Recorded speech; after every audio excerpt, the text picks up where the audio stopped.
Recording in progress. Okay.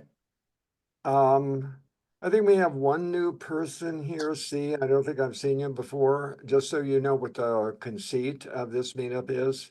It's 1882. We've just been given a copy of this book by a friend. We don't know where he's going.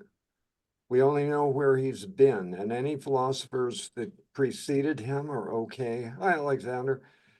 They're okay to mention, but no modern philosophers. And I thought today, what I'm really trying to get at here is not what some other critic had to say about what Nietzsche meant. What I want to sort of do is explore what you think Nietzsche meant by the different aphorisms that we're doing. So that said, aphorism 41, against remorse. I think this kind of speaks for itself. I like the thought here, success and failure are for him, the thinker, answers above all. And his summary of why other people feel remorse, I think, is a little terse. There may be other reasons involved, but I really like this idea of experiments and questions, because I think that's what we're doing here. That's what a lot of these aphorisms are. They're experiments in ideas, notions. Some of them are assertive, some of them are observant, and some of them just kind of throw a thought out there to mull over. Does everybody agree with me? Oh, Audrey.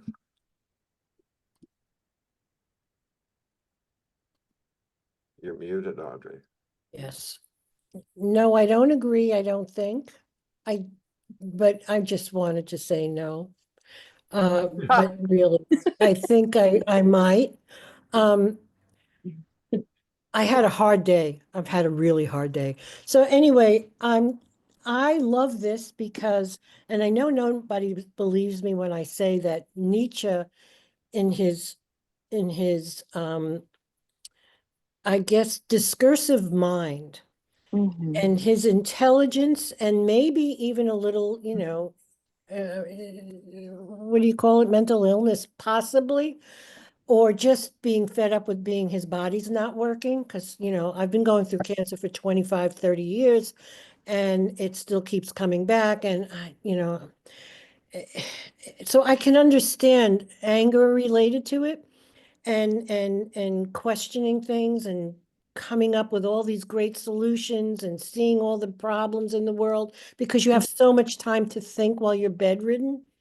And it's what's interesting to me is that this guy, I've been studying Buddhism for like 40 years, and I don't know if Jason would agree with this, but definitely he should, because he says these things that remind me of many of my Buddhist teachers. And so to be annoyed or feel remorse because something goes wrong, maybe this is a simplified way of putting it, that he leaves to those who act because they receive orders or have to reckon with a beating. Well, of course, that's a whole different thing. But like from a Buddhist point of view, or from actually a philosophical point of view, if you trust your gut and your insights and some of your experience that helps inform what makes you think at certain times, what you think of at certain times. Remorse is just sort of like, man, it's past. Get over it. It's like you feel regret when you do something. But if this is the superficial thing that he was talking about, I'm not quite sure where his mind was taking him. But for me, as a never seeing Nietzsche before in my life and this is only 1882, I'm saying, wow, don't worry about what just happened. You made a decision, it probably sucked, but we can make the best of it. In other words, it's another rhizome that you can attach to that'll bring something else. You know, it's sort of like, because things are horizontal in my view. And Yeah. and that you shouldn't regret so much Mhm. because you're judging yourself Yes. constantly. And that all of that does is that it allows other people to judge you. So that's my first thought today. And I'll I sure have more to say later. Thank you. Well, you're certainly welcome. You put your hand up again. I'm going to take it down. Um, I agree with your sentiment. I would extend it a little bit farther. I know he has an issue with Buddhism itself, and I hope that'll Many turn up. people do. Well, yeah, that may be. It was, well, I hope we come across the thing that will explain why I said that.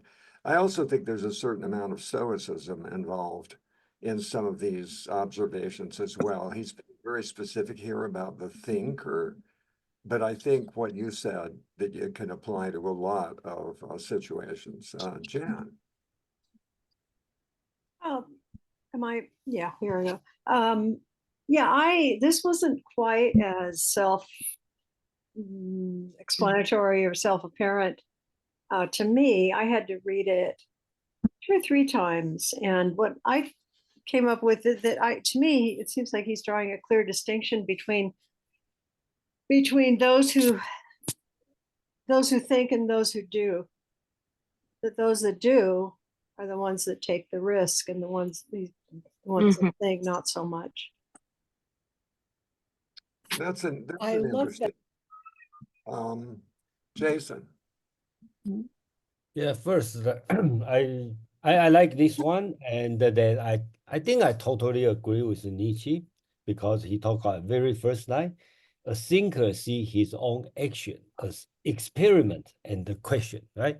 So unless you don't think, if you don't think, you just do something, you will have a remorse. But if I think something, so after thinking, I decide to do something, either plan A or plan B. That's the experiment, okay, so of my thinking.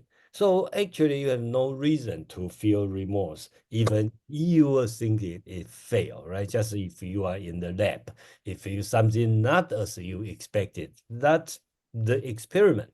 So I think that's a very good attitude to your life. I'm not sure, Audrey and Lindsay also talk about Buddhism. I'm not sure how this one related to Buddhism, but I can see the related to Buddhism, but at least I don't see, well, at least I see that's the way I live my life. That I one thing I can say. Okay, so I feel if you take your action as an experiment, and you kind of feel like you be more fearless. Okay, you just because when you do experiment, right? For example, something will explode, then you will prepare for that, right? You don't know it's going to explode or not. You will prepare. So it kind of you already protect the worst case.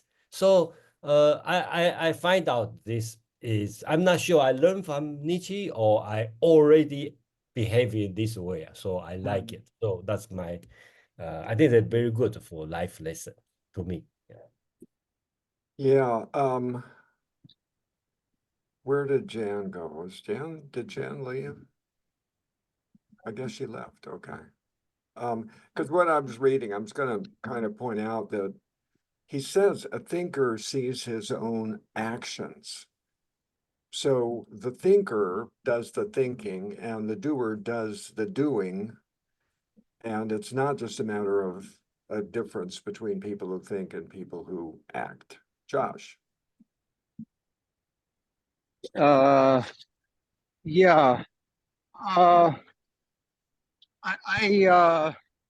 suggest how perhaps this sentiment of Nietzsche's here concerning remorse is not necessarily compatible with Buddhism, or at least with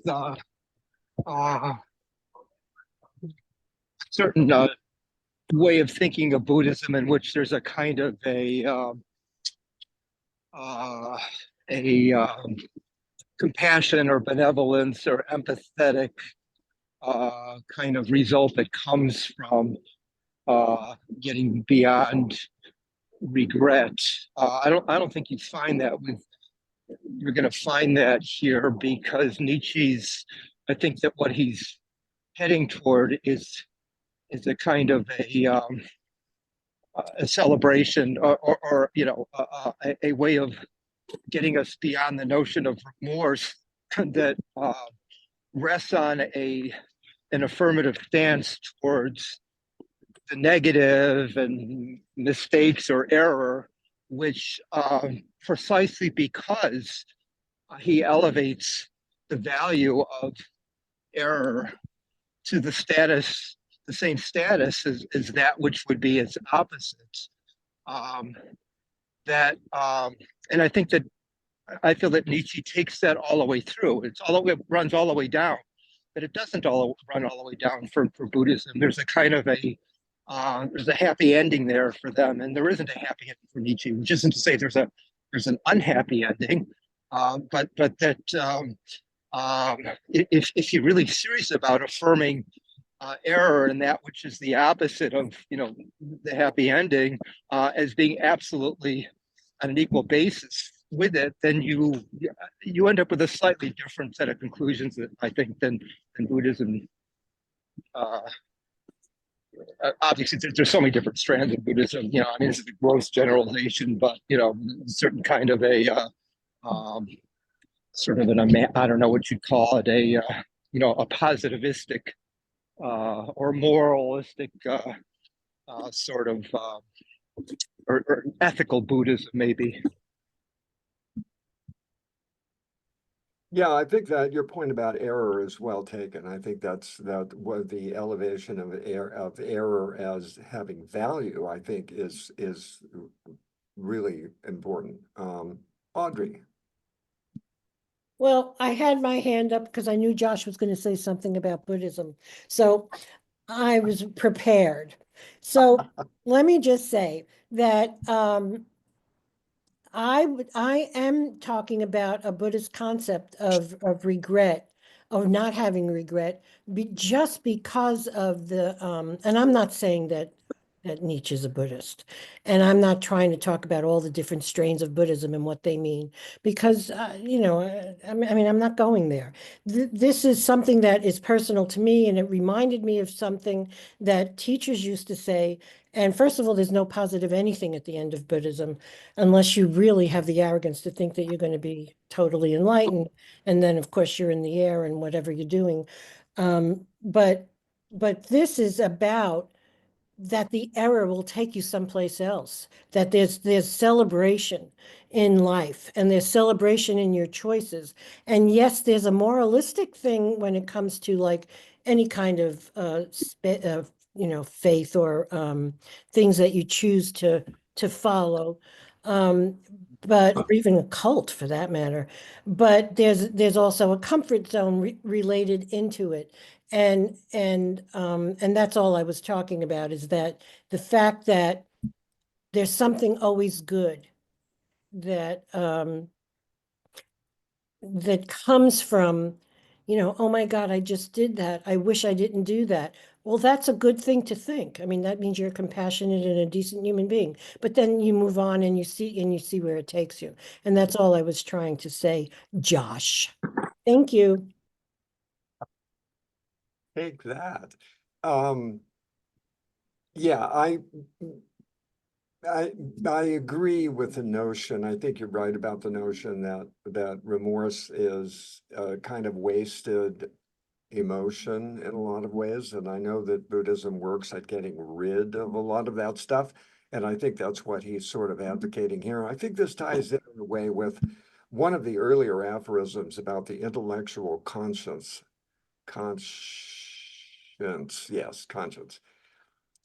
where the desire for certainty results in this kind of thinking and this kind of experimentation. And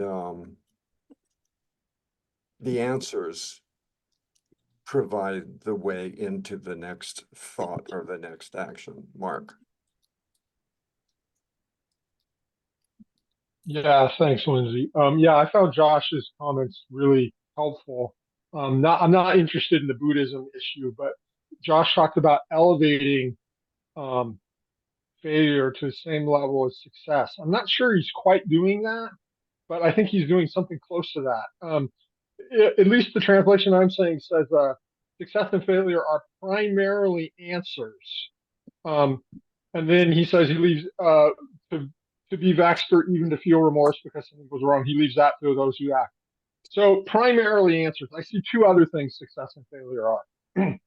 One is the one that he deals with, which is you have a judgment about yourself as a success or a failure. Did I succeed? I.e., am I a good person, a powerful person, a smart person, a strong person? Did I fail? I.e., am I a loser, evil, bad, wrong, stupid, etc. So that's the second thing. And then the third thing is the productive aspect. Like I'm going to go to the refrigerator to get a sandwich. And if I succeed, I get to eat the sandwich. So I produce something. If I fail, I don't get to eat the sandwich, but I'm not necessarily sitting going, oh my God, I'm a bad person because I thought there was a sandwich in the refrigerator and I didn't know somebody else was going to take it. So there's a productive aspect that's completely independent from the learning aspect, and that's completely independent of the judgment aspect. So I see all three of those. So the thing to me, so I have a comment and then a question for everybody. So I've thought about this question a lot about success and failure, and I think to Josh's point, if one is only trying to learn, equal value makes sense because you learn the most when you fail half the time. Like if you look at the opposite extreme, if you succeed at everything you do, then you're not learning anything. The same thing is if you fail at everything you do, you're also not learning. But we are not just learning machines. We also have to produce, i.e. to eat, but that's fine. If you succeed half the time and you fail half the half the time that you succeed, you probably produce enough to sustain yourself. So that's not that much of an issue. But there's another thing too, is that we are also emotional and we do have judgment. So even Nietzsche, I presume, has judgments about himself. So elevating them to the same level, to me, personally, because I've actually thought about this, actually aim for 75% success at what I do.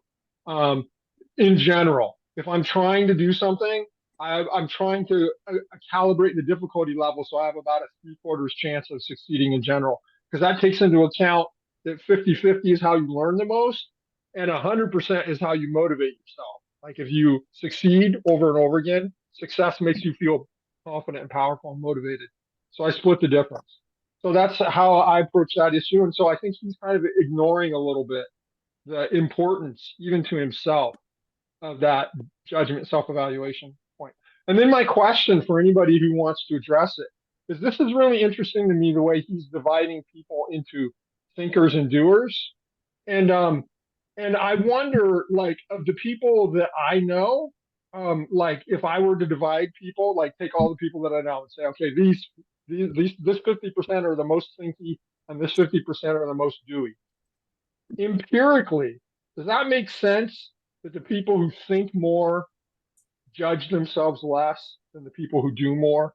Is this like an idealization? Like, is he advocating for a kind of thinker that's kind of detached from reality? Is he saying this is what a real thinker is, as opposed to an actual thinker?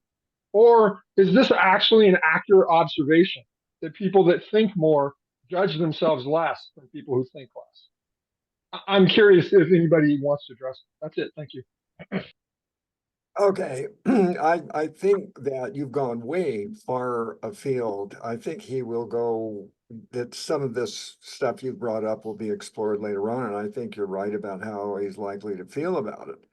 And I don't think this is a distinction between thinkers and doers because of what I said earlier. A thinker sees his own actions. That's acting and doing. The separation here is between people who do not seek answers by their actions. They feel bad because something went wrong. And I think that's a distinction he's generally making here between the person, and this is where I think Audrey's right about the Buddhist aspect of it, that I think he's sort of passing judgment on having remorse. That remorse is not a good response. Barbara.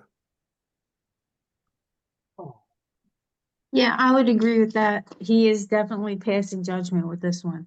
And what he's doing, Lindsay, I think you're right. He's comparing people who, well, I would put it this way, who act and then take responsibility, who think things through, act, and then take responsibility for the consequences versus people who act out of conformity. Because the people who act out of conformity, in other words, the people who have been ordered to do so and expect a beating if it doesn't go right. Well, those are the people who have remorse, but the remorse is not for being wrong, I guess. It's for the consequences of being wrong. But so he's also making a distinction. If you don't act authentically, then the consequences of being wrong kind of back up on you. Because you're responsible to some outside agency or force or society itself. Whereas if you're really just thinking it through, then the consequences of your actions can be accepted because you can take responsibility for them. Yeah, I agree with you on that, Josh. Yeah, so I think that I can draw from what Nietzsche has said so far in this book to suggest that I think I can use Mark's example to help make the point that if you articulate remorse in relation to a goal and a purpose, if you think of yourself in terms of having a purpose, and then you talk about it in ways like the way that Mark did. Well, I'm trying to learn, as if learning, has a kind of a linear thing to it that makes it purposeful, right? And then remorse or lack of remorse would then be thought in terms of something which, an error, something that interrupts that progress. So if you then think of getting past remorse in terms of thinking of it as, sort of conventionally is thought as kind of a learning experience, there's an opportunity to learn from it, you're still thinking within a notion of purpose. And I think throughout this book so far, you'll find it, and it's going to be even more apparent, I think, as we move forward in the book, is that it's precisely this notion of purposefulness that Nietzsche is sort of steering us away from, because that whenever you think in those terms, you're always going to privilege the success over the failure, even if you justify the failure as a means to an end. If it is only a means to an end, I think you're failing to understand what the point that Nietzsche's making here, which is that the ends are changed with respect to themselves in ways that can't be swallowed up by the notion of purpose. And that's why remorse is sort of a silly or useless a notion, because it still privileges this notion of a kind of a progress or linearity of, or a kind of schematism of purpose that, anyway, yeah, that was my thought. Okay, Jason. Yeah. Okay. So we talk about Buddhism, but actually I think this one is more Hinduism, especially based on Bhagavad Gita. Talking about you take action just like Josh talked about. I think we will talk about it next aphorism.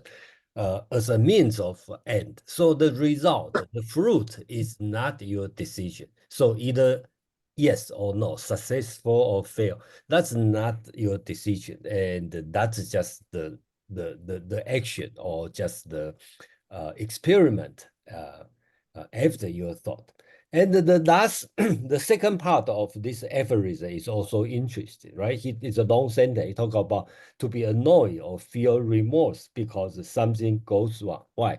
Because he has boss, right? Somebody asked me to do something, and then I'm worried about the with a meeting when his lordship is not satisfied with the result. So your boss asks you to do something and then you fail. So I feel remorse. Why? Because my boss, my manager is not happy with that. So actually, it's interesting. So I think doesn't matter who asks me to do something, I should see I do it for myself. I think then you will avoid remorse. Yeah. Okay, thanks for that. Mark? Yeah, thanks, Lindsay. I want to agree a little bit with Lindsay's criticism of my comments. So I read this quickly and I kind of divided it into thinkers and doers. It does start with thinker, but it doesn't talk about doers in general. He says he leaves that to those who act because they were ordered to do so.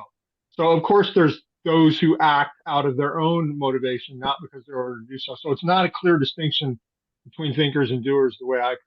So that's a problem with my analysis.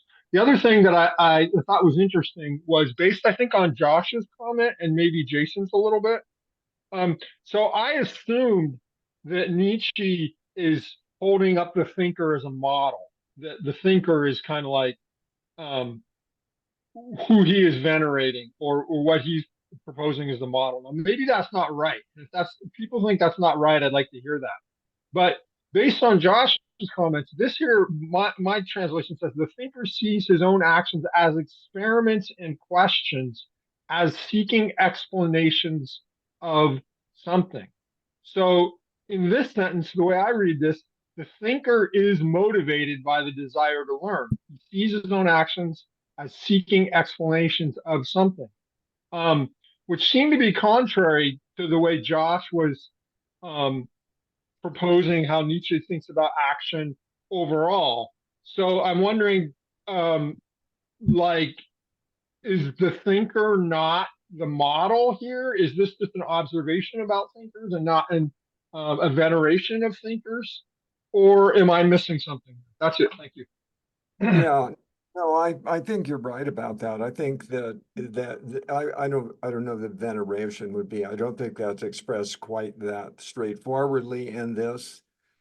It's again, it feels a little bit like an observation, but I'm pretty sure that his heart is with the thinker, and that he's at least suggesting that thinking your way into anything, no matter what the consequence, is an answer. You're trying something out, whether it's a thought or whether it's an action, to see if it works. And I think the thinking part of it is definitely a big part. That's why I mentioned the intellectual conscience earlier, the desire for certainty. You never get to certainty, but you always want certainty about what you are thinking or doing. Nick?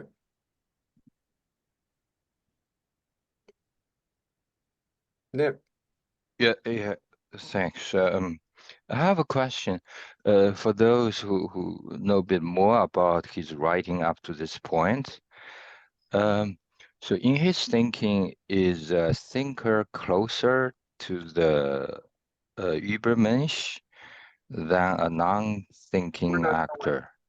We're not to the Ubermensch, so we're not going to go there. If you want to think of something else from a prior aphorism or something, we'll get to the Ubermensch in Zarathustra, but right now we don't know that's coming.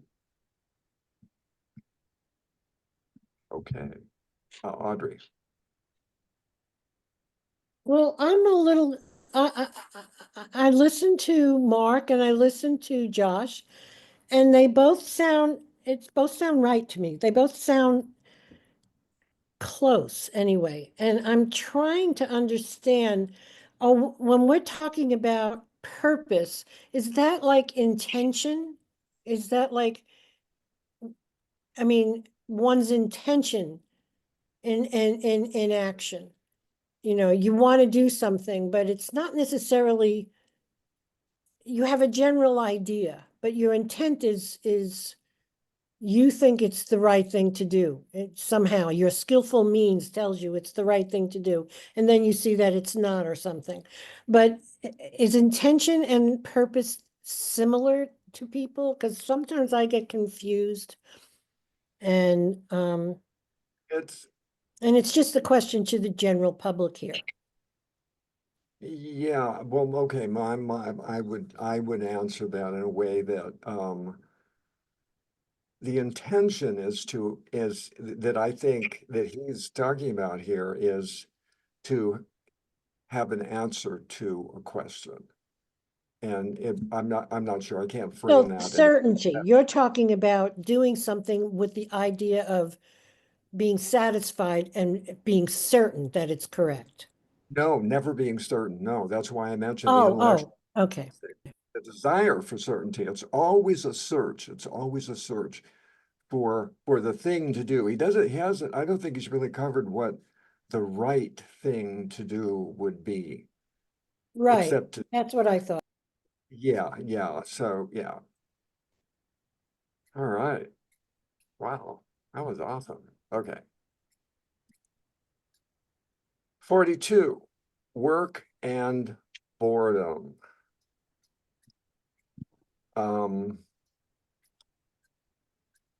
I took some exception to this, especially toward the end when he goes to ward off boredom at any cost is vulgar, no less than work without pleasure. I don't know how many of us have actually, this is, he's got a really good point. He's got a really good point.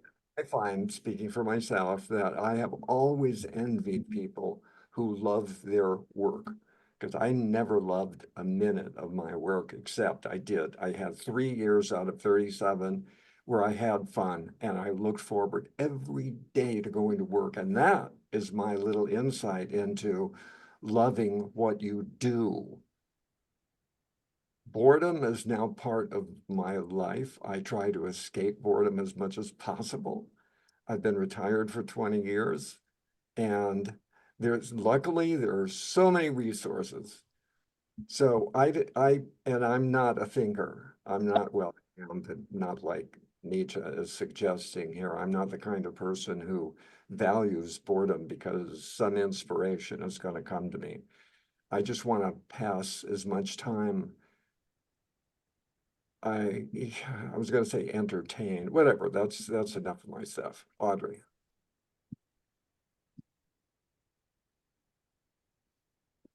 You're muted, Audrey. I'm sorry. I read this one twice.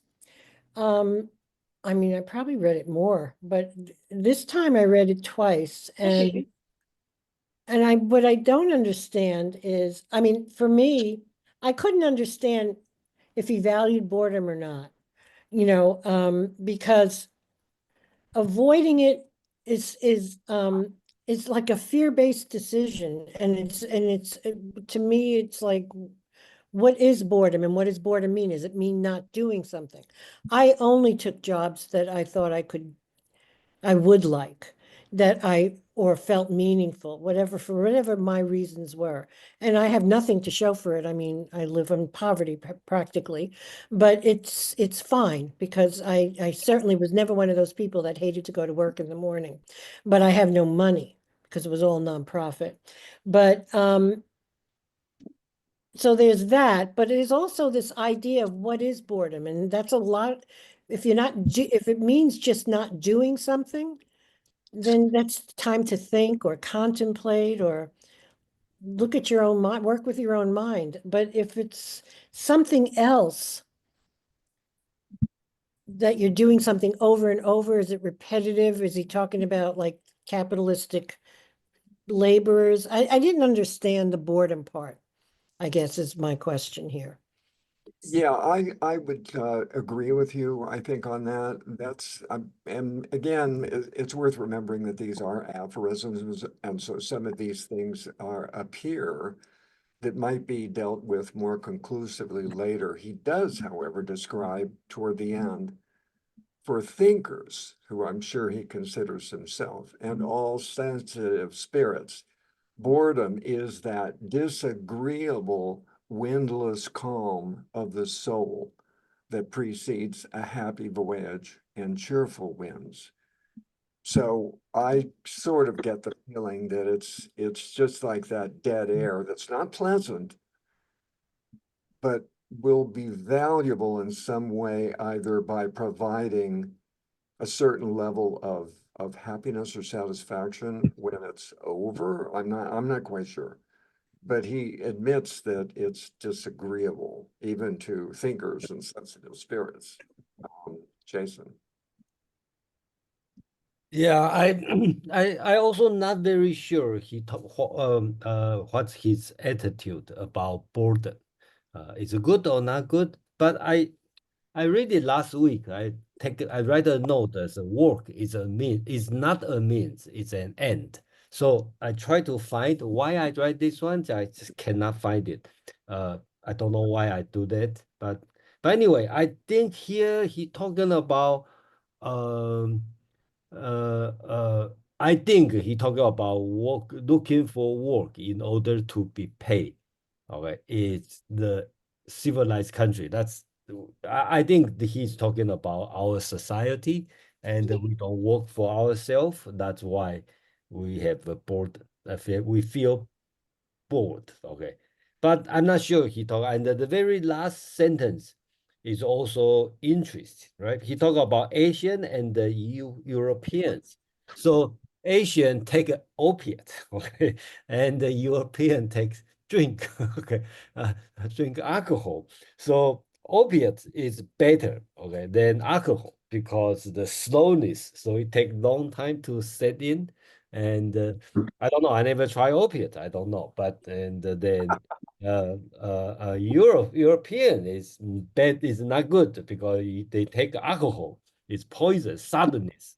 Okay, so that's also interesting. I'm not saying I agree with his prejudice, but anyway, but that's the last part also interesting.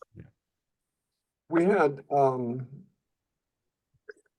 an earlier aphorism about capitalism, and so this is a riff on that and condemning the notion of work as a means to an end, but yet he's aware that people have to do it in order to make a living sometimes. And I think there's a little bit of lamentation here. I think the reference to Asians, because he is pretty generous here, perhaps Asians are distinguished above Europeans by a capacity for longer, deeper calm. And I think that there's a little bit of cosmopolitanism creeping in here, that he's not celebrating European culture because we've had enough aphorisms to realize that he's attacking European culture in a lot of ways, or at least German culture. Josh. Yeah, Lindsay, I agree with your earlier comment that there's a kind of a quality of boredom that Nietzsche, I think, is getting at, which would be distinguishing from, look at if you're working at a job and you're just doing it for the paycheck and you don't care about the job, you're going to be absolutely riddled with boredom. But I think the distinction that he would make between that kind of a feeling and what he's getting at with a kind of what would seem to be a more authentic boredom is that you are allowing yourself to just on the basis of your own decisions and your own resources to lay out whatever it is that decisions that you are making. And then if the boredom ensues from that, it's a boredom which sort of organically arises out of the trajectory that you're setting. And Nietzsche, I think, has the faith or the sense that boredom, right, just like erring in general, and the decisions that might lead to remorse for the average person, is a part of the creativity of the becoming, and which can only take place if you are taking control of the reins there, which if you're stuck at a job, the structure outside of your control for the paycheck, your boredom isn't going to lead you anywhere, or if it does lead you somewhere, as long as you stay within that job, it's not going to matter. Yeah, that's a good observation. Yeah, I agree with you on that one. Barbara. Yeah, I just wanted to add that I was reading an article a while ago about how daydreaming is important to productivity. So while, you know, it's daydreaming is sort of looked down on as like staring into space or whatever.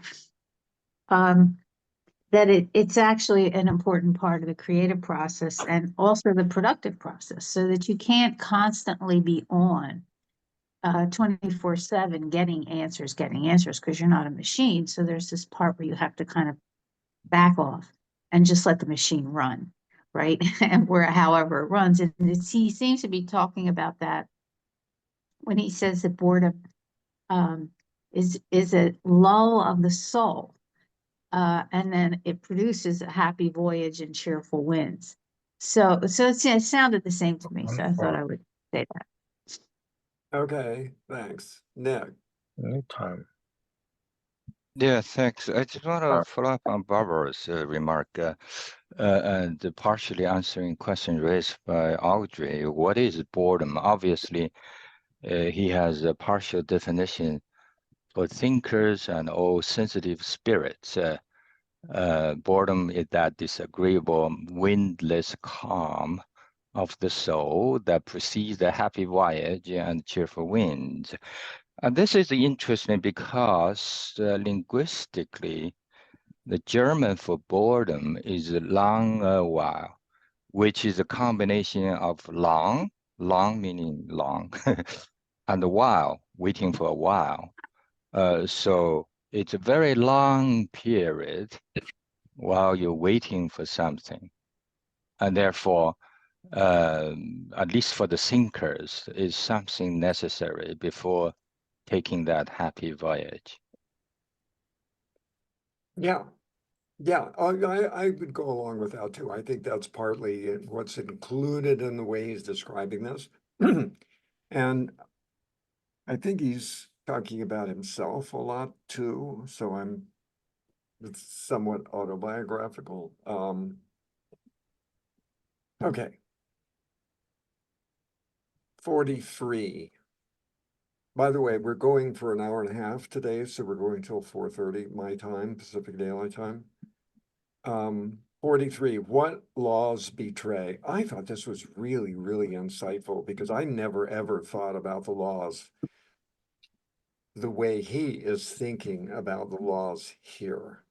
And I think he's absolutely right. I just never saw it that way. And this aphorism is, among others, is one of the things that captivates me about Nietzsche, is the spin he can put on some of these things that I just never in my wildest imagination seriously would have come to this kind of conclusion. The laws do not betray what a people are, but rather what seems to them foreign, strange, uncanny, outlandish. Yeah, he's absolutely right. He's absolutely right. Aberdeen, raise your hand, or yeah, thank you. So what are your thoughts on this one? And I also thought, oh, there's this whole conversation about mores, the morality of mores, which I just have this feeling we're going to hear more about as time goes on.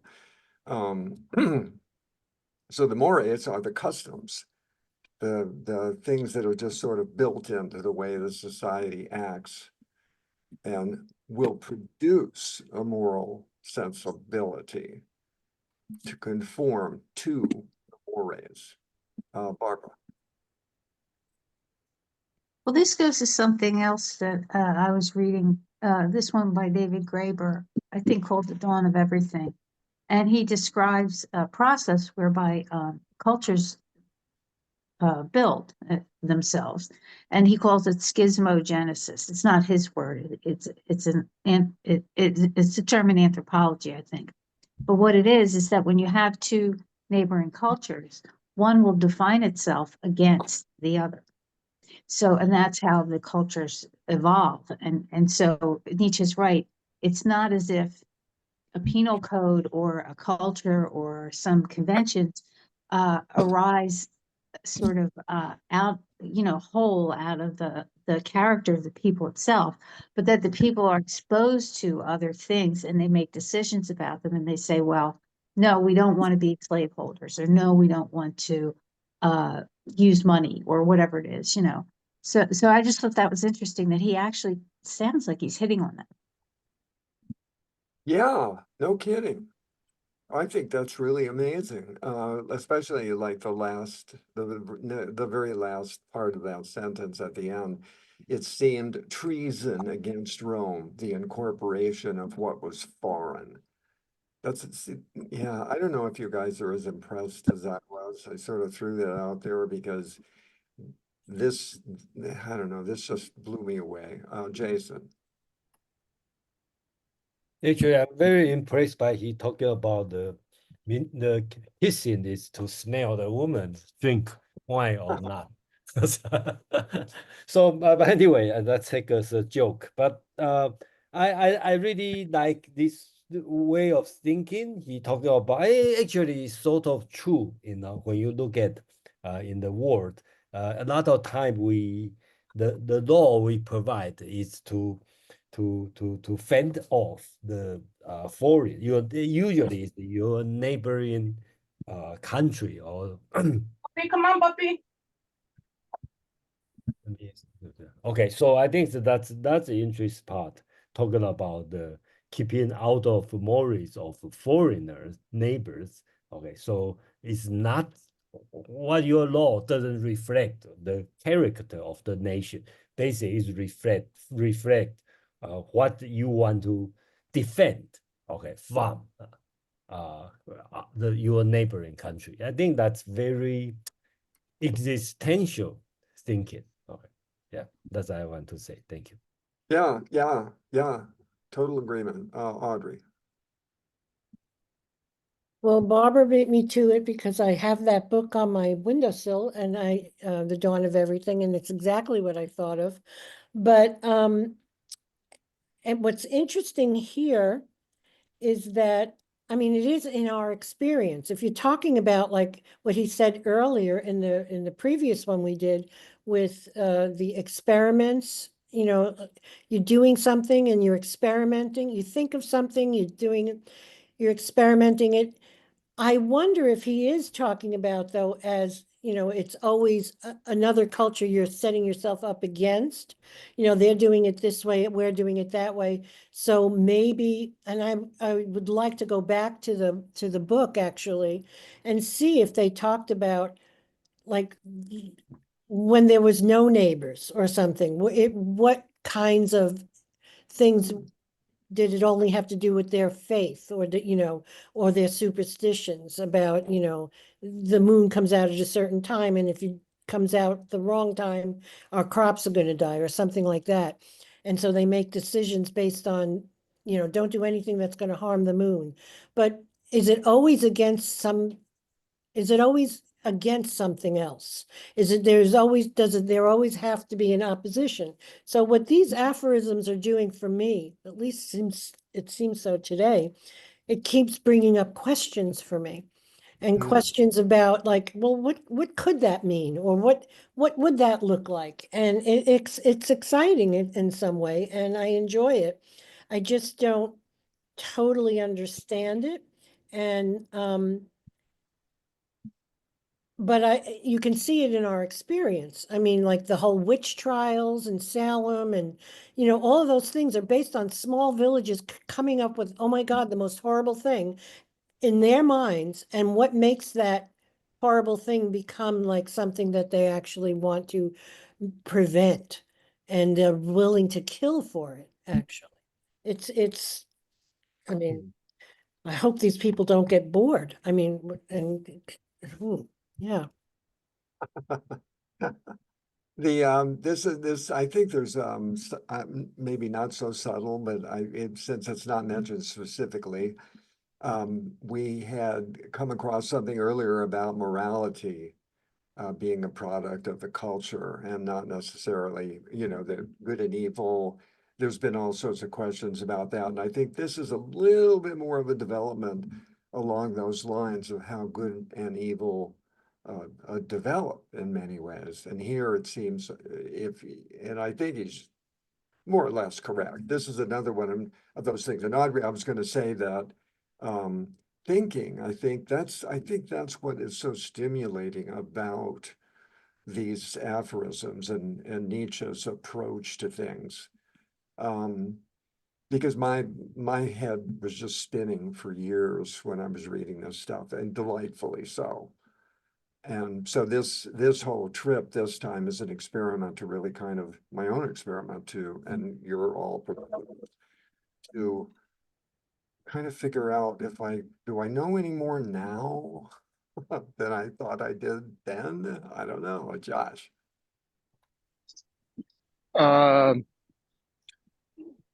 Yeah, I might be sort of fishing here, but when Nietzsche uses the word, it says that what do you say, the laws don't define the character or constitute the character. What does he say exactly here?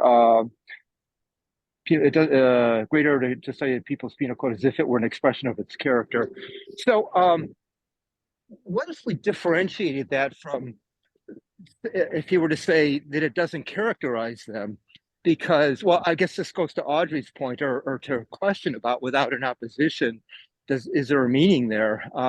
And I suspect that there wouldn't be, that there's always going to be a distinction that has to be made, a relational distinction in order to understand what's being asserted. And so, so I guess what I'm maybe speculating at is that by using the word character and whatever the original German word that's being translated here as character, is that maybe what Nietzsche means to say is that the assumption might have been that here's a moral character of a culture that can be understood on the basis of its penal code. That is to say, in isolation, that this is that one doesn't need to see it in relative terms in relation to what sorts of actions are being opposed, and I think that so in other words that might be the distinction between sort of thinking of a culture's penal code in terms of the character of the intrinsic character of the people, as opposed to taking a more relative stance that this is a that culture belongs within a larger milieu that in which it's sort of it's shaping its attitudes, that there's that kind of a dynamism. Okay, Brad. I take it the same way, Josh. Character here seems to me to refer to moral character, and law here refers specifically to sumptuary laws, laws that regulate discretionary behavior, like drinking or smoking, etc. Not laws in general. And I think the backdrop here, the clue to the backdrop of this, backstory is given by his reference to the Sittlichkeit, Kantian term. And this is an aspect of Nietzsche's disagreement with Kant. Kant claimed that there is a universal moral sense given by the categorical imperative. And Nietzsche claimed that no, what we consider moral is merely our custom. Other people have different customs, and that is their morality. At least that's the way I take it. Yeah, well, the what I'm thinking here is he sets the rules of the aphorism, so to speak, and I think a little bit of the rules of interpretation. Just in the first sentence, it is a serious mistake to study the penal code of a people as if it gave expression to the national character. The laws do not betray what a people are, but rather what seems to them foreign, strange, uncanny, outlandish. That's the whole sphere of commentary here in a lot of ways, in most ways, I think. So it's a mistake to take the penal code as something that it turns out by Nietzsche's analysis, it's not. Nick.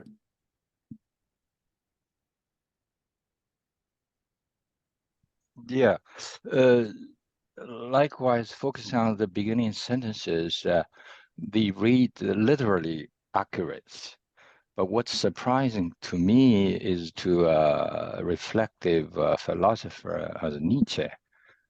I mean, this is strange because whatever can be defined could be either defined affirmatively or negatively. By studying what the law prohibits is also a way to understand the essence or character of whatever to be studied. So in that sense, I'm surprised by his judgment. This is as a serious mistake to study laws as a way to investigate the correlation to the moral character. Okay, Barbara. Well, I guess maybe you read this as something where he's saying that if you can examine what people's willingness to punish is and what they'll punish for, as opposed to what they value. So it seems like that's why he's saying if it seems foreign, strange, uncanny, outlandish, they're much more willing to punish it than if it just seems like this business about Kant. The distinction between the morality there is an ethical code versus a sort of an internal morality. But this is sort of like goes a little beyond just an ethical code to exactly what you're willing to condemn, which is a little different from a total ethical code because ethics also includes values. So he's saying something really specific here about that. Yeah, I think you're right about that. I think that there's a specificity to this. And it doesn't go really too far beyond that, except what I mentioned earlier, I think is part of the general attack on conventional morality. This is part and parcel of stuff we've read already. So that's where I would go with that. 44, supposed motives. And I didn't highlight anything on this one. This again reflects something, an aphorism that came earlier that re-emphasizes, I think, the idea that half the time we really, and maybe all of the time, we really don't know why we do what we do and why other people do what they do. We come up with reasons that are intended to interpret maybe the emotions that we're feeling, and then we come to believe the interpretation is the explanation when actually there's a drive or an instinct at work somewhere that we're just not quite aware of. Audrey. Oh, that's a good, I was just wondering, what other aphorism are you referring to? Because Well, I'd have to go back and oh, have it. it's not important. It's just that you said you didn't underline anything and I underlined it almost every word. So I was just wondering, did I miss something? Because I think motives are, is intention, and intention is something that, you need to think about, when before you act. And I always think of intention as something that is a precursor to action of some kind or not action, but it's an intentional decision. And not that that you're looking for certainty, but you're just questioning before you act or something, or thinking before you act. And I thought this was right on. I mean, it was short, it was to the point, and it made perfect sense. And I didn't have to think, oh, why did he say this or why did he think it? It's very straightforward, but I don't remember this level of straightforwardness in earlier aphorisms, so that's why I raised my hand to ask you that. Yeah, it came to me what I was associating with, and that's the aphorism about consciousness. Consciousness is an awareness as an observer of something that has come to the surface. The Ah, intention, about the intention, intention. that's the conscious perception of a drive or instinct that we're unaware of, that we attach the intention to. It's like getting hungry, only he's expanding it, I think, to almost all behavior, if not all behavior. But that's not always a fiction, right? That what you're talking in terms of the consciousness. I mean, that if you act upon it, it's not always going to be because you believe in something it's not just your belief. Well, it didn't, what I'm thinking of when we went over consciousness before, I think it's 10 or 11 or 12, somewhere earlier Oh, on. okay. Yeah. Well, it's not important. I just was trying to understand the part about the fiction. Like at what point he's saying, the fictitious and fanciful motives to which men ascribe their conduct, which to me is, patriotism or religion. I mean, really, basically. So Yeah, yeah. No, that's good. That's good. I think you might be right. The latter are of second order interest. So people interact on the basis of these interpretations of their drives. And I guess he's sort of saying that you'll know more about a person if you just observe what he's actually doing, thinking and saying about what he's thinking than you would if you were to know the real motive underneath, whatever that may be. Jason. I think this aphorism is talking about faith versus virtue, right? So a lot of time we think we act virtuously, but actually it's just, if you think deep, why you act this way, probably most likely it's because you have a faith in doing something, either just Audrey mentioned about patriotism or religion. Even more, okay, like how do I treat my parent? Okay, how do I deal with my friend? It's the source may not be virtue. Okay, it may be just you have a faith in something. Yeah. Fred. Oh, not much to add. Actually, the last two people, Audrey and Jason, clarified a lot for me. I'm just dense, I guess, but this one confused me between they act on the belief in that motive, not on an actual motive, because I couldn't understand that. Well, motives, conscious motives, are determined by belief. We believe that we should do something, and that's our motive. But it seems that he's talking about that there's a disparity. We may think we're doing something based on a conscious motive, but actually underlying motive is different. So we may think that we can take away a minority person's property because that's some sort of patriotic expression, when actually it's just plain and simple greed. We might do that.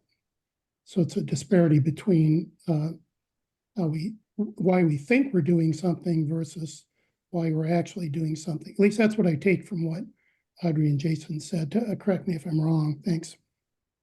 Yeah, no, I would agree with you. I think that what you and Jason have said capture a lot of what's in this. Audrey. Well, he read me well. That's true. That's exactly what I meant. Thanks, Fred. Okay. Good reading there. Yeah, totally. Your hand's back up again. I can't figure this out. I mean, there's something, I have skills, but it's not related to computers. Okay, I have magical hosting powers, and so I take down the hand when I call on people. Good, So take it, I don't know, well, I did. check your motives, but take it down. Okay, Nick, Yeah, thanks. If I may just follow up with Fred, because Fred mentioned a reference to Kant earlier. But here, Fred, do you think this is a pushback against Kant's focus on, moral motive being the driver for morality, regardless of anything else? Yeah, Fred, it's a continuation of 43, right? So that's the way I take it. we're on 40, wait a minute. Oh, no. Okay, we're on 44. 44. Supposed motives. It was the thing you just commented on. Well, I think Oh. the question is this related to the same thing? And I think it is. It's kind of a continuation, follow up to 43. So the same comment applies. Yeah. Yeah, yeah, yeah. Okay. 45. This will be the last one for today. Epicurus. This, I really, really loved this. I think there's a little bit of stoicism here as well. Such happiness could be invented only by a man who was suffering continually. Never before has voluptuousness been so modest. And I guess I'm not very familiar with Epicurus, so I can't really comment effectively one way or the other on that. But sort of commenting, well, no, I'm not going to do the suffering thing. Okay. Any thoughts on this, Audrey? I think the note is interesting. I think people should read the note, actually, 37, because it's at least in Kaufman's version. I don't know if it's in the other version, but I think the note, explains a lot about his feelings of Epicurean. How do you say it? Epicurean? Epicureanism, if you want to do the Epicureanism. Ism, yeah, it's an ism. Yeah, there's a lot of isms, but okay. But no, I have nothing to really say about this one. I mean, I'm in amazement of it too. But I just wanted to bring people to read the note. I found it interesting. Yeah, yeah. I just this is one of the more literary sorts of observations that he's making here, and this is also autobiographical because I'll take him at his word. But I just love the way this is written, and there were earlier aphorisms about extreme happiness is available only if there is extreme suffering. And I think this is a bit of a riff on that earlier aphorism. Fred. One thing that makes Nietzsche readable is that he offers occasionally these rhapsodic embellishments, which I have to kind of smile at, and roll my eyes, but also kind of like it because it makes it readable. He goes on and on about, I see his eyes gaze at a wide, whitish sea, across shoreline rocks bathed in the sun, as creatures play in the light, secure and calm. And okay, you don't see that in really almost any other philosopher, that he just goes off on these tangents, which are kind of silly on the one hand, but also kind of fun and makes the reading a little bit more enjoyable. That's all. Well, Kaufman, I don't know if you've read very much Kaufman. Kaufman claims, and I'm going to suppose he's correct, that Nietzsche was an extraordinary stylist and had a huge influence on German literature. Not equal to Goethe, probably, but definitely had an influence. And this is one of those passages that just, even in translation, I just find so lovely and so moving. Jason. Yeah, I also read the Kaufman common reference, which is longer, 3 times longer than the aphorism itself. Yeah.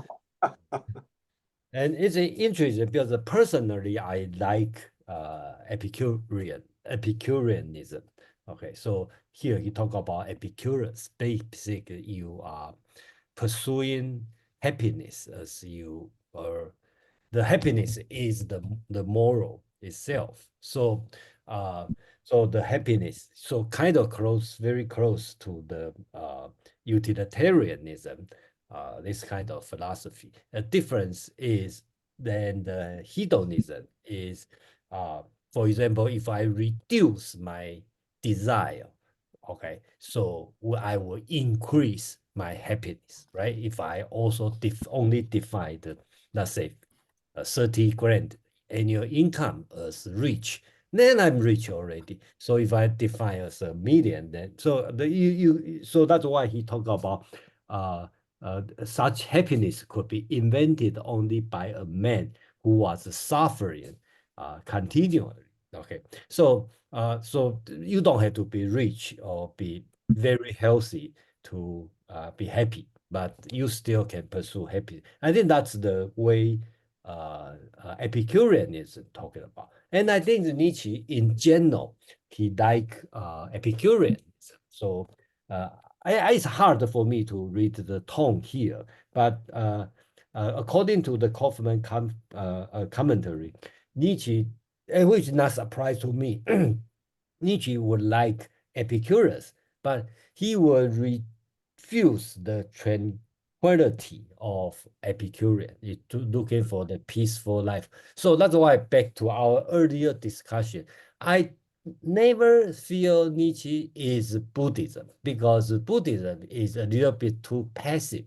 Okay, so Audrey disagree. So, but anyway, Yeah. I think but I always feel Nietzsche is more. If we want to compare with Asian philosophy, I think it's more Hinduism than Buddhism. So that's all I need to say. Yeah. And another way is in general, Nietzsche will prefer pre-Socratic philosopher than Greek Oh, philosopher.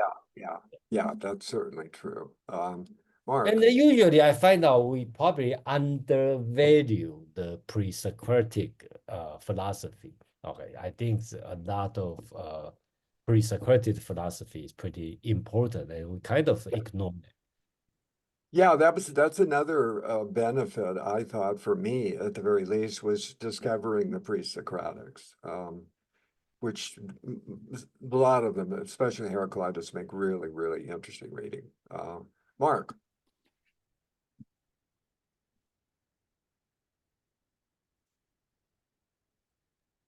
Yeah, thanks, Lindsay. Yeah, I found this a little pretty interesting and a little confusing.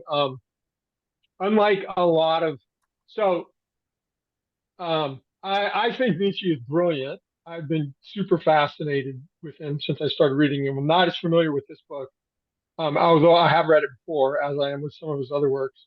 But I'm not as sympathetic to Nietzsche as a lot of the people in this group, and I am much more sympathetic to Epicurus in general than I am to Nietzsche. So I'm pretty familiar with Epicurus. I thought Jason's take on Epicurus was kind of interesting. I partially agree with it, but I kind of have a little bit of a distinction too, like the comparison to utilitarianism. Um, Sort of. I mean, they're similar in the sense that they both put happiness as the greatest value, but utilitarianism is a development of kind of Christian morality, is that it's not your own happiness that's valuable, it's the greatest happiness for the greatest number. So utilitarianism still lends towards a self-sacrifice for something other than oneself, but that thing is not God anymore, it's humanity. But that's not Epicurus. Epicurus isn't sacrificing himself for anybody. Epicurus is, when he's talking about happiness, he's talking about his happiness, not your happiness, not society's happiness, not somebody else's happiness. And Jason knows I'm real fond of Epicurus because I associate him a lot with the ancient Chinese philosopher Yang Zhu. Now, what was interesting to me here on Nietzsche's comments is it made me think about how, in a way, because I think generally of Nietzsche as being very kind of alienated from society and very separate from it. But this makes me realize that Epicurus is more separate from society than Nietzsche is, I think, because Nietzsche interprets Epicurus's conception of happiness as, at least by my reading of this aphorism, his conception of happiness as being the product of great suffering. I don't quite see it that way. Because the thing that kind of confused me about this was that I think this shows that Nietzsche is actually more attached to society than I thought he was, because he's still attached to this concept of like power and status and the relationship of one to another. I don't want to get ahead, so I'm not sure where we're at here. I mean, I don't want to get ahead of where we are in the reading of Nietzsche. But Epicurus is not, he's completely abstracted from all that, society, whatever. That doesn't matter. The only thing Epicurus is interested in is friendships and his own health, more or less. He's not concerned about whether he's a great person or a bad person or whatever. All those kinds of comparisons Nietzsche's making about like the thinkers and the people who do things because they're told to do all that stuff. None of that matters to Epicurus, at least in my reading. So this was a really, really interesting aphorism for me. I'm going to read it again and think about it some more, but I thought it was really interesting. That's it. Thank you. What did you think of the note, Mark? Did you see the note? I think he has a different translation. Do you have Kaufman? Oh, I see. Never mind. I'm not sure. Can you read the note? I don't think I did see it. Jason can read it. It's long. No, that's 3 times longer than the average. I mean, Okay. it's not like long, but it's, you know. Hello, hold on. I'll read it. Okay. Nietzsche's sense of kinship with Epicurus seems plain and brings out a side of Nietzsche that has been ignored totally by most of his interpreters. See, for example, the poem In the South in the appendix in the Dionysus Dithyramb, The Sun Sinks, original, and the preface to the Gay Science, section 3 and 4. The last 3 passages were included by Nietzsche in his Nietzsche contra Wagner, which shows how much importance the author attached to this side of himself. And of course, we're going to be reading that in 2028. So at the rate we're going here. And by the way, I love the rate we're going here. This is exactly what I hoped we could do when I started this whole thing. And so I'm grateful for so many of you who are now sort of coming back and adding your 2 cents worth or 10 cents or whatever you want to think of it as. So I'm good. Now that we're wrapping up here, this led me to, I think of myself as a Stoic. And this was, if Nietzsche is correct about this, then I think, and the line here that strikes me is, I may be more of an Epicurean than I thought I was. It is the happiness of eyes that have seen the sea of existence become calm, and now they can never weary of the surface and of the many hues of this tender, shuddering skin of the sea. Now I think I'm a Stoic. I love the passage, but what I was thinking of is I've lived a long life. I'm almost 80 years old. Well, I'm on my way to 80. And I've seen a lot of stuff and I've lived a lot of stuff. And there's been a lot of pain and blah, blah, blah along the way. And now for the last, I don't know, 5 or 6 years, all of a sudden, a lot of it has just become calm. And it's like I've accommodated myself to the fact that the world is what it is. And the smallest things, seriously, can make me so happy. I got a new Apple Watch the other day, and I was so excited not to get the watch. I was excited to get that too, but the packaging Apple must have a whole design studio just to design the packaging. There's all kinds of things to unzip, and everything was packed so tight. And I'm serious, it was a delight. It was so much fun to pull the little tabs. That's how I can, that for me, that was genuine happiness that day. So That's called retirement, Lindsay. Just don't, just don't care about all that crap anymore. You have to do. okay, all right, But maybe Lindsay, I loved your story, but you didn't read the whole quote. Are you going to read the whole quote? I did read the whole quote. No, you didn't. I mean, there's Yeah, I like did. 2 more paragraphs. You only read the 1/3, less than Only re- 1/3. Yeah. There isn't on my version, it's footnote 37, right? There are also many interesting references to Epicurus in Nietzsche's letters to Peter Gast, who was very much interested in Epicurus. All of these references express admiration and a sense of affinity, although it has often been suggested falsely that Nietzsche admired only the pre-Socratic philosophers. This is from the translator, of course. So this is a quote from Nietzsche. My health is disgustingly rich in pain as formerly. My life much more severe and lonesome. I myself live on the whole almost like a complete saint, but almost with the outlook of the complete, genuine Epicurus, in brackets, genuine as opposed to the popular misconceptions that find expression. Oh gosh, I can't make it bigger. I lost the last part. Can you read that, Jason? The most popular misconceptions The that most find popular expression. misconception that find expression in the general use of Epicurean, with my soul very calm and patient, and yet contemplating life with you. January 26th, 18th. Right. And then we Epic, have more to go. then one more, 2 more, right? Epicurus, so far, this is him still in quotes.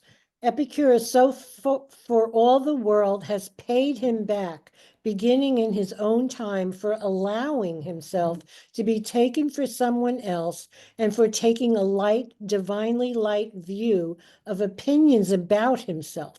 Already during the last period of his fame, while he was still living, the pigs crowded into his gardens.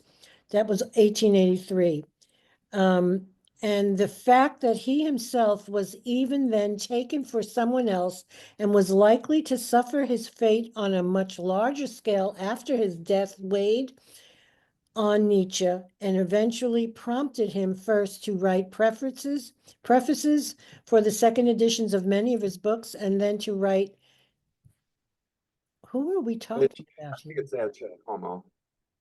Yeah, but in which he says on the first page, above all, do not mistake me for someone else. Who is saying that? Nietzsche or is it Epicurus? I'm Nietzsche. confused. Nietzsche Okay, said so it for in Epicurus, see also sections 277, 306, 370, and 375 below. And also Nietzsche's last reference to Epicurus in section 58 of the Antichrist. Nietzsche's reason for finally being dissatisfied with Epicurus is stated most succinctly in The Will to Power, but we're not allowed to talk about those things because of Lindsay, so. Yeah, right. We'll get there. Nick, last few minutes, speak. Yeah, thanks. I wonder if I could ask the Mark to elaborate a little bit on his disagreement with Nietzsche's interpretation that you know the Epicurus could only see this as a man with continuous suffering, but Mark said he disagreed with that. I wonder why. Well, we're not going to go there. It's way too late to pursue that. Just take Nietzsche at his word, whether it was true or not, it doesn't make any difference, actually, in terms of our interpretation. He is setting Epicurus up as an example of the kind of happiness that you can have even in the face of horrible existence or whatever. you could find a way to do this. That's, I think, is part of the essence at the very least. Okay, that's it, folks. I will be posting the next one within 10 minutes, and we're gonna do 46 to, I'm gonna make 46 to 55. I know that's farther than we're likely to go. Yeah, but you know, it's only an extra page or two. So we'll probably get to 50, maybe. Looks like there was a couple long ones in there. But be ready to go beyond, because we got through this pretty well today. Okay, I gotta go. So look for it. It'll be posted in 10 minutes. All right, bye.